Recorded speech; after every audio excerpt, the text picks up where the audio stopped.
Hey run junkies, while some runners can just naturally get up and get out the door and go for a run without having any kind of training purpose, others of us, myself included, feel like we need some kind of finish line out there on the horizon to get us motivated. But taking on one training season after another can be tedious and lead us to burnout, so how do we maintain our fitness without a finish line? What I'm talking about here is the maintenance phase. This is what happens in between training plans when you're not really pushing hard efforts regularly, but you are still moving so you can maintain that fitness level. The question to start asking ourselves is when we might be due for a maintenance phase. Some of us might have an off season where it's too hot or too cold to effectively and regularly train for a race effort. Others of us might just be tired of constantly training for races and constantly working that hard all the time. But we want to keep moving to maintain that fitness, because if we stop moving, we might turn into a couch potato. I know a lot of runners who like to follow some kind of training plan because it feels like there's some accountability there. And coach design plans have science and research behind them. And studies have also shown that athletes who follow a training plan are twice as likely to reach their goals. So if the goal is to maintain fitness and to keep what you've built, following a maintenance training plan is a great idea. You still get a break from that high intensity, high frequency workouts, but you're still getting some direction from a training plan. You do want to set realistic expectations though, and have a focus for this maintenance phase. For example, this might be a great time to work on whatever weaknesses you may have encountered during your training seasons, but may not have had the time nor the energy to work on those weaknesses. Those areas that have given you trouble in the past seasons, maybe a tight IT band or weak glutes, or maybe you just want to develop overall strength. The maintenance phase is a great time to fit in those types of workouts without overdoing it. This is a good time to try something different. Incorporate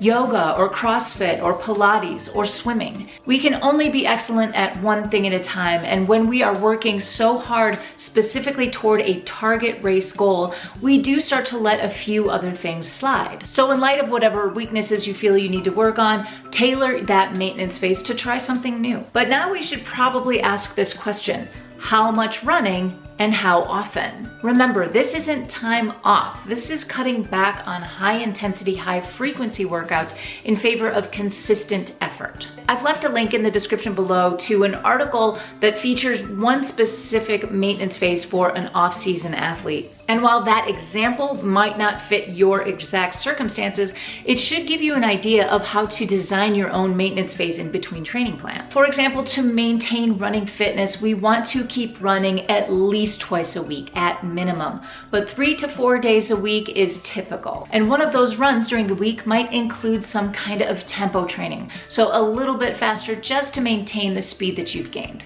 Otherwise, cut your mileage down by up to 40% and your intensity down by about that much as well, and you should still see those fitness levels maintained. Keep moving occasionally and at easy paces, and you will keep your fitness. Also remember that for fitness maintenance, for cardiovascular fitness maintenance, it doesn't have to be all running all the time. This is a great time to get in the pool, get on the bike, do some spinning, do some water running. It's time to mix it up. It's time to break up the boredom that we find when we do these long training seasons for long distance races. The bottom line is this: we don't constantly have to be training for a specific target race out there.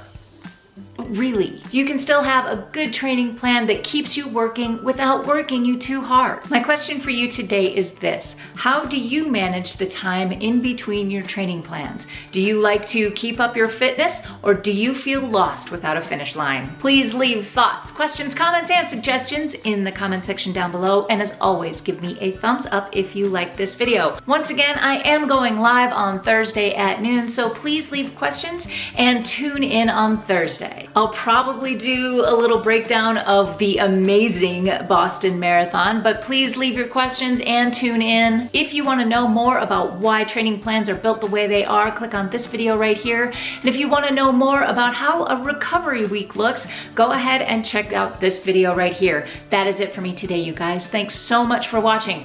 Go find your awesome. Until next time, happy running.